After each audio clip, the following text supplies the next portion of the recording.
Hey, and welcome to Turo Fitness Podcast, a podcast for people who want to get no BS information about fitness and know that fitness is about so much more than losing scale weight. It's about feeling confident in your skin and empowered in your life. I'm your host, Turo Virta, personal trainer, strength and nutrition coach, and most of all, a husband of my beautiful wife, Miriam. Each week, my guests and me will give you some no BS fitness tips and motivate you to take action in your own personal fitness journey as we talk about nutrition, exercise, mindset, personal development, and executing in life with enjoyable but still effective strategies. If your goal is to look better, feel and be strong and experience transformation from inside out, you, my friend, are in the right place.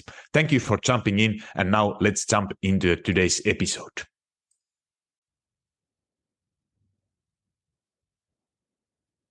Hey, and welcome back to Turo Fitness Podcast. Today we are diving into a topic that will change the way you approach fitness, how to build your own workout program based on your goals. So if you have ever felt overwhelmed by workout plans, unsure of what to focus on, or consistently switching routines without seeing results, this episode is for you.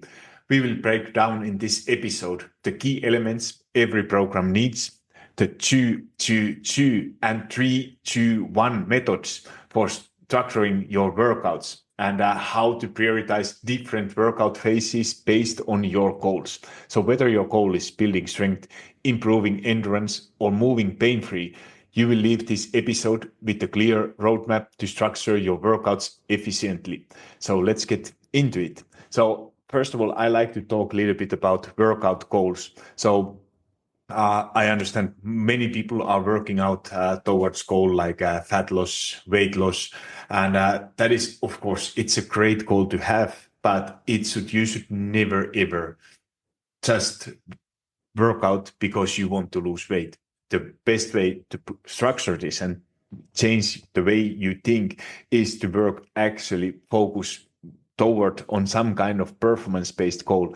So but by far, most common ways are just building strength, improving your endurance or cardio, or moving away from pain. So those are by far the three most common ways. And with these tips, what I'm going to share with you, you are going to have a clear roadmap how to get there. Because what are then all these three elements? So no matter of your goal, every well-balanced workout plan should include these three main components. So number one is strength training. So this is building muscle. It increases your metabolism. So it means that you are able to actually burn more calories while you are not working out. So this is by far the best benefit of doing strength training, and it improves overall function. And the best example is this, that with the strength training, like I used to think strength training that you hit your personal bests and records, and you are able to get some visible results. But the best examples, what I got, are from people who are telling me that they are able to do some things in their life what they haven't been able to do before. It could be just the simple tasks like I still vividly remember it. One of my clients, Samia, told me that she was first time able to put her luggage into a plane on upper shelf, and those are kind of things, or opening a jar box just with your own hands. If you were never able to, you always had to ask help or carry your groceries from a supermarket.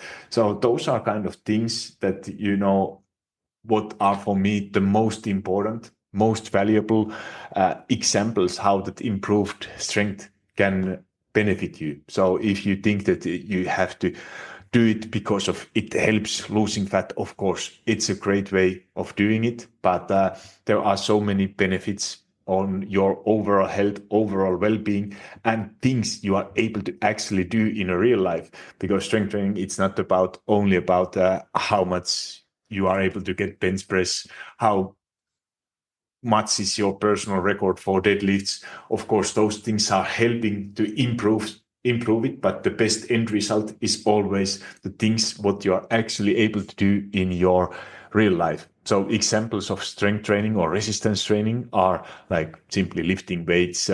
You could be using resistance bands or body weight exercises. So it doesn't need to be that complicated. And I'm going to cover a little bit what are like the most beneficial ways of doing it, and what is that if you are someone who doesn't like to go to gym, what the ways are how you could be doing on yourself or only at home. So then number two element is cardio, kind of that what is like conditioning. So that improves, obviously, as you know, your heart health, endurance, and recovery. So examples for cardio training are, for example, running, cycling, heat workouts, rowing, all kind of machines you find at your gym. But for me, the best way is still simply walking. It could be hiking, but I will talk a little bit more about it, how to actually implement it, and how to actually do it in your plan. And then element number three, what is often underrated, is your mobility and flexibility. So this is the way of training that keeps joints healthy and prevents injuries, so that you are able to be pain-free. And if you are having some kind of aches and pains in your body, to get yourself actually moving pain-free. But the key is always also here is not to think that you have to do everything at the same time. It's just focusing on prioritizing things, and I'm going to cover in this episode how to actually implement these in your workout routine, and especially if you don't have a lot of time. So this, because most of the people are neglecting at least one of these areas, which is then leading to imbalances in your body, injuries, or that you are not making progress.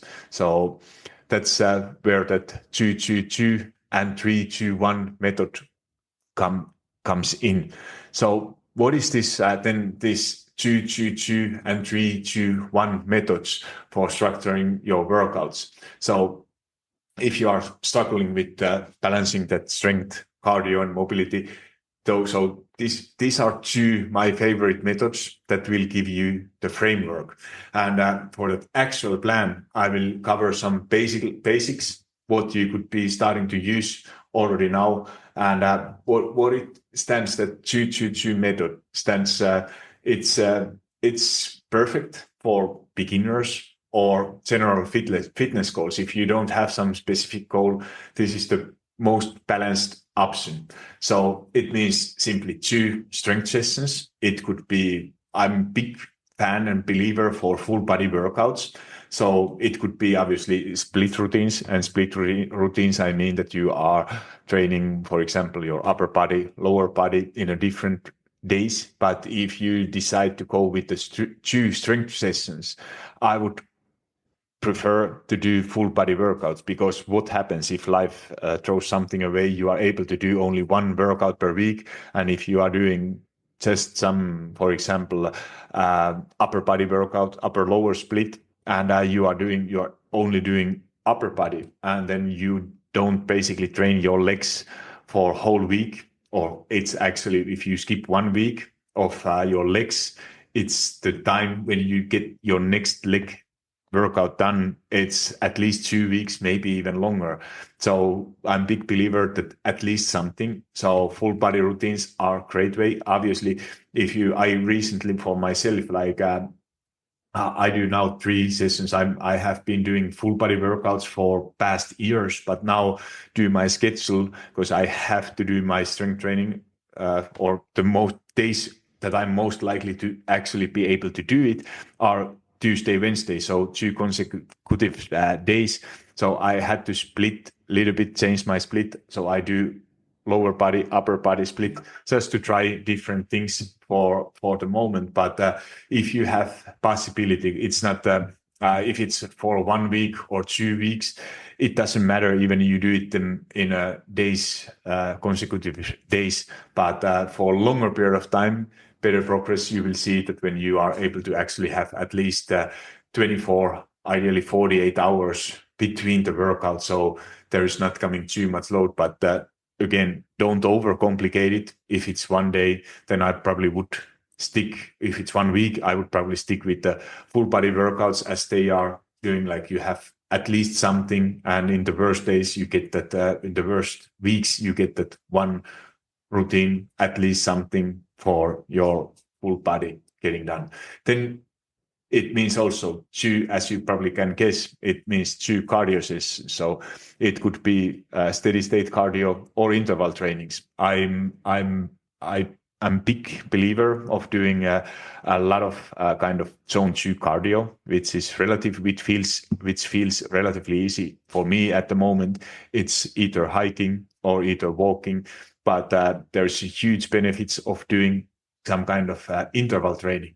So interval training, if you are able to do one interval training, one longer, like a low intensity steady state cardio, that's a great way to improve actually your endurance and cardio. So cardio workouts, don't forget them. But if your main focus is, for example, improving your strength, I would personally avoid doing too intense cardio, because they are a little bit kind of counterproductive. So if your goal is to build muscle and you are doing too much cardio, it's you are not going to get same results as if you would when you are setting these priorities. And don't get me wrong, if you are doing this 2 workouts, 2 cardio sessions, 2 strength, it's don't think that I can't do. Of course you can. It's not that big difference, and it's always better than to not do at all.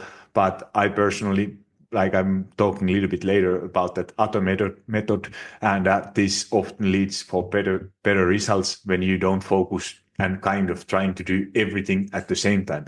Also, that last 2, it's, as you can guess, probably it's 2 mobility or flexibility sessions. So this is the key of doing kind of staying pain-free, being able to practice, and without having too many of kind of limitations in your movements, to not have pain, to not have to take days or weeks or months off from training because you are injured. So mobility training is probably I like kind of stretching. When I grew up, it was in the 80s. I'm sure nobody talked about mobility. I didn't even know what is mobility. It was all about stretching. And I'm sure all who have been here around in this fitness thing from 80s, 90s, it was all about stretching. And now I think it's mobility is even more valuable than stretching. And what is the difference between mobility and stretching, as many people don't know even what is mobility. So mobility is joint movement. It's basically just a couple seconds active dynamic stretching. So you don't keep it too long. It's like for example, all kind of your joints, like your shoulder, knees, hips. So you are moving them actively and trying to kind of increase the range of motion. When stretching is more like kind of static, what you are doing, like to get your muscles longer. And of course, it feels probably better. And many people who I started working, they were like kind of like that I needed my stretching, but then somehow I get them to try that mobility. And now they are, after they try mobility training, they are like, no, wait, I'm going back for only stretching. That mobility is actually doing so much more than stretching. So mobility is for me even more valuable than stretching, not to take anything away. And mobility is something that you don't need to do a lot. You just need to do it consistently, because especially if your focus is on strength training, and it always leaves your muscles a little bit kind of stiff, joint stiff, when you are sitting in a same position or staying in the same position in your work, what you do often. You will feel it. And longer this goes, if you are sitting in a car or in a traveling, commuting to your work, and you are not doing these kind of exercises more longer you are, if you are aging, like we all are, you start to get those problems, pains, aches everywhere. And that's why that mobility is so valuable of incorporating into your workout routine. And I'm not telling that you have to do it full session only mobility. So if this plan is like 6 workouts per week, and as I understand most of my listeners, or if you are listening, you probably don't have a time to do 6 workouts. So I'm talking a little bit about these examples how you could be adding those things. So for example, mobility is something what I personally like to use and use for many of my clients is to add them into your strength workout or cardio workout, what you are already doing. So let's say that you are doing 3 workouts, 4 workouts per week. And if you do 2 strength sessions, part of your warm up or cool down, you could be incorporating some kind of mobility exercises. So how to know what kind of exercises you should be doing? So first, I like to, like most people are struggling to know where they are actually lacking of mobility. So it could be that you have a pain, for example, in your lower back. So you might think that there is something, you lifted something heavy and your back is now hurting, but more often than not is the issue is not in your lower back, but it's coming from somewhere else, as that your whole body is, there is those chains which are causing that, for example, lower back pain. By far the most common reason where it's coming from is from your hips. So lack of mobility from your hips, or it could be tight hamstrings.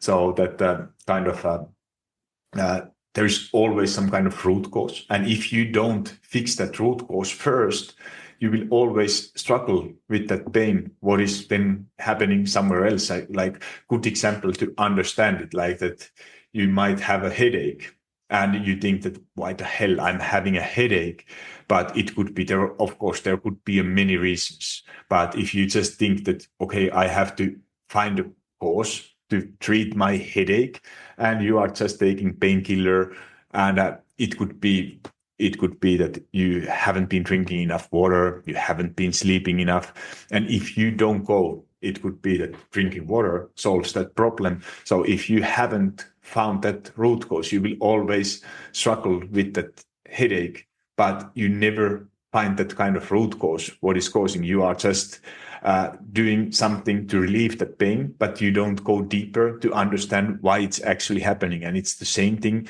with that, for example, lower back pain or knee pain.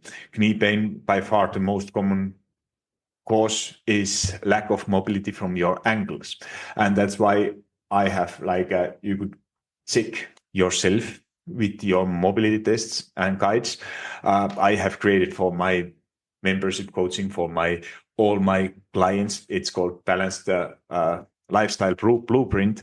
And from there, you have your mobility test guide, self guide, for example, where you go 7 areas from your body through, and you see if there is some kind of mobility, what it should be, if it feels different, and then correctional exercises. So what I recommend always for my clients that go through that self test and see where you are actually struggling with mobility. So you go through that guide, you check your body through from your neck to your ankles, all joints, what you have, and see that if there is some kind of issues, underlying issues, that because it's hard to understand where those problems are coming from.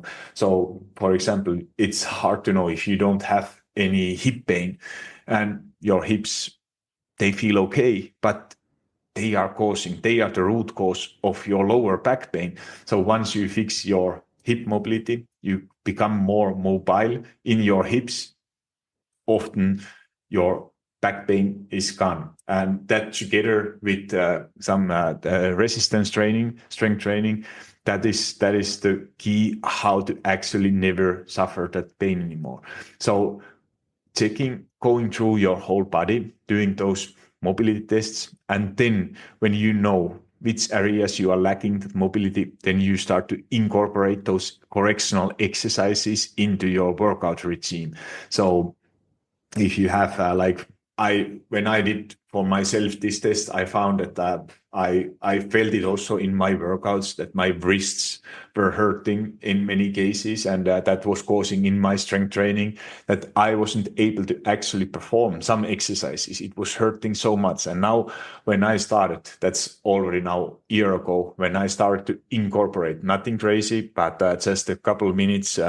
Because good mobility workout is 1 to 7 minutes. It's not that you need whole day time, and it's I like to use this as a part of my warm up, as part of my cool down. And when I started to incorporate, I immediately started to feel better. And now, after a year, if I look how much I have improved, that is amazing progress. I don't have pain anymore. I'm able to do my strength training with full range of motion, and I don't have pain anymore. Other issues what I recently had was my shoulders. So I had some pain when I sleep. I like to sleep my head over my head, and that was always I kind of felt that I didn't feel my arm, or it was painful. I didn't have the full range of motion what I needed to have.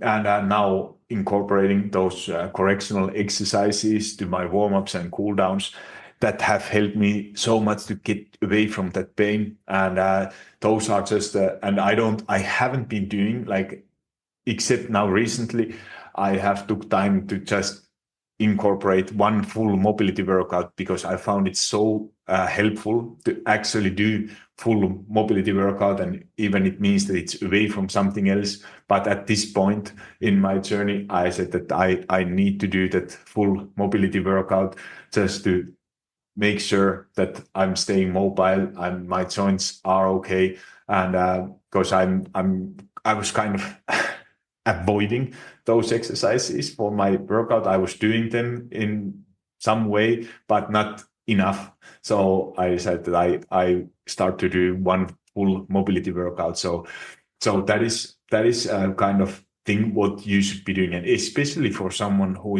we are like aging. I'm 43. Earlier, when I was younger, I was thinking that I don't need actually those exercises. But older we get, more beneficial, more powerful these kind of exercises are, and they are in the end. I don't have at the moment for me. I don't have any huge goals that I need to get some visible abs or get as big as possible or bodybuilder or whatever. So my goal is just to feel good, and mobility workouts are great ways. Of course, there's some other ways like doing some yoga or static stretching, which are also beneficial. But I must say I'm a big believer of mobility workouts. Then about this other method, like it's kind of similar, but the 3-2-1. So it has all these same elements, but it's just that you change that focus temporarily. And I like to call these like that. If you, for example, if your goal is to improve your endurance, improve your cardio, and at the same time build your strength. But I like to focus, like pick one focus. Like for example, it could be if strength is your main focus, and it doesn't mean that you can't do any cardio, but you put just one cardio session and do three strength sessions and keep doing two mobility sessions. If your focus is to get rid of that pain, then it could be probably doing three mobility sessions, two strength, one cardio, just changing that kind of priority and focus. And in this way, if you do it like, let's say 1 month, 1 to 3 months, changing that focus, I like to keep it like a little bit longer, like 2-3 months, at least one kind of split. So focusing on, for example, next 3 months, I focus on strength. I will do 3 strength sessions, maintaining my cardio at this time. And then after 3 months, I will shift the focus again and do more on cardio. And in this way, you will have, it stays more interesting, the training. And you are also not trying to do everything at the same time, but also making sure that you are maintaining something and getting huge improvements in some other area. So examples for this could be like three strength sessions, two cardio sessions. It could be one heat session or some sport specific work if your goal is to improve your endurance in your specific sport, and then one mobility session. So it could be active recovery, and like I said, you don't need to use these as a single workout, but incorporating, because mobility session is something that you can do always. There is no time that because it's not demanding for your body. But for example, if you do intense cardio, you probably are needing a rest day. If you do intense strength training, it's probably next day you are not feeling like that you want to do intense cardio. But mobility is something, and active recovery, what you could be doing. And so this is always something what I like to say, that it's very hard to overtrain, but it's under recovering. So making sure that plan what you are using, it's having all these elements, but also in a way that allows you to recover. So this is just finding a way to build your own workout program and just focusing on one thing at the time, and not kind of trying to do everything. So this is it's and this is like what I like to use for my workouts, because I'm kind of person who gets bored very often. Even my goal is not I'm not athlete anymore. I used to be, but still I like to train like as an athlete as I would have, and those are kind of things that keeps things interesting for me. I like to try. Like I have created so many programs. I don't know, like probably 50 different kind of programs. So I have in my membership coaching, there are like 20 different for different goals, like improving like just the different ways of strength training, for just using bands, just using body weight, just using TRX, like a suspension trainer, just lifting weights, and just working like an athlete. So focusing on different kind of things, what you are aiming for. And then when you longer you do it, it stays more interesting. And in the longer period of time, you get much better results when you focus on kind of different things, different kind of workouts. So it's not always the same that, you do just the strength training because it's at the gym, but there are so many different kind of exercises, and I like to incorporate these kind of things into my routine to keep it to not get bored, because I'm a person who gets bored relatively easy, but also to having some kind of structure. And of course, the worst thing what you could be doing is probably that you change every time you work out. So you pick randomly some exercises, try them, and of course you might feel sore, but you don't give your body a chance to actually progress if you don't keep the same program for at least a couple of weeks. And like I said, usually I like to structure these kind of workouts for several months ahead. So it's going to be 2, 3, 4 months at the time for different kind of goals, and then shifting everything so it stays interesting. And in the long term, let's say 6 to 12 months, you are able to reach and get all results you are aiming for, but not that, and it's what I like to call working out smarter and not necessarily harder. And this was the hardest thing really to understand, for example, for myself, when I was an athlete and it was all about working harder, but I didn't have a plan in a place. And that was probably like I worked really hard, really many hours, but still were not able to see results. And now if I think that, I almost feel guilty how little I work, but with the plan, results have been actually greater than in the times that I was practicing 2 times per day, but I didn't have really like a structured plan, or plan what was proven by science. So it was just basically doing something and working on. But of course, advantage with that athlete method, like working harder, is that when you do so many things, there is a chance that you are actually doing something right, and you get some kind of results, but results are always better when you are having actually plan in a place. So this is something what I like to incorporate, and you can always adjust the methods like depending on your goal. If you don't have any specific goal, the two method is relatively good. If you want to prioritize something, then that changing the priority for 3, 2, 1 for specific outcomes. So I'm telling now a little bit examples. So for building strength and muscle, so I would say that I prioritize that strength training. So strength training, it would be then 3 to 4 times per week. And the most important thing is to using progressive overload. So what it means that you are increasing weights or repetitions over time. So or resistance. If you are using bands, like what I love to use, if you are someone who is working out at home or you are traveling a lot, resistance bands are a great way to do it. And what is actually advantage with the resistance bands is that you don't feel that sore as using weights. So soreness with the resistance bands, it's a lot lower than using actually weights. Of course, progressive overload, it's a bit harder with the bands than with the weights, because weights are relatively easy to say that I'm using now 2 kilo. Next time I'm going for 3, then aiming for 4, adding 1, 2 reps there, and that's relatively easy. And often it's just the body weight. It's also great. Obviously, there you can't to add resistance. It's harder, and you have to find exercises that you are able to perform. Like let's say that you work on different kind of goals that because there are couple areas what you should be aiming for.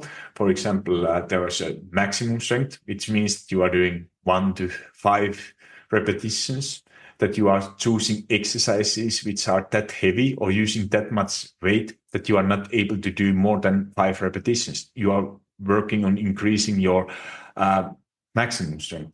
Then next one is kind of hypertrophy phase, where you are focusing on building bigger muscles. It's 6 to 12 repetitions. And then kind of muscle endurance is 12 repetitions or more. Like I usually like to use around 15, 20 repetitions for muscle endurance. And those are all kind of things like, was if the hardest thing is to understand is that, for example, if you want to build bigger muscles, you can't just do 6 to 12 repetitions. Even that is the most beneficial rep range for that specific outcome. But you have to also use, because once you are increasing your maximum strength, you are able to use heavier weights.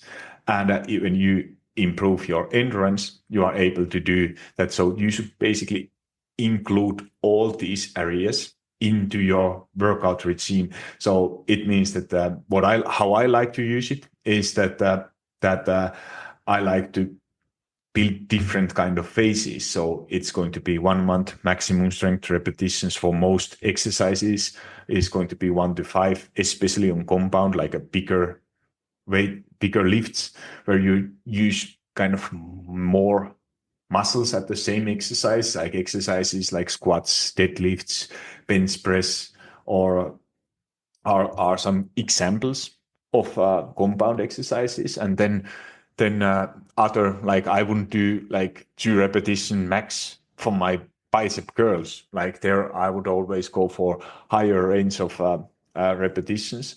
Or you could be other option is to include all these rep ranges into one workout routine. So if you do like, for example, heavy deadlifts, then having like kind of more repetitions in your shoulder lateral raises or something. So it doesn't basically matter if you do them within one exercise or one workout, or if you do it like I said, I prefer to do it in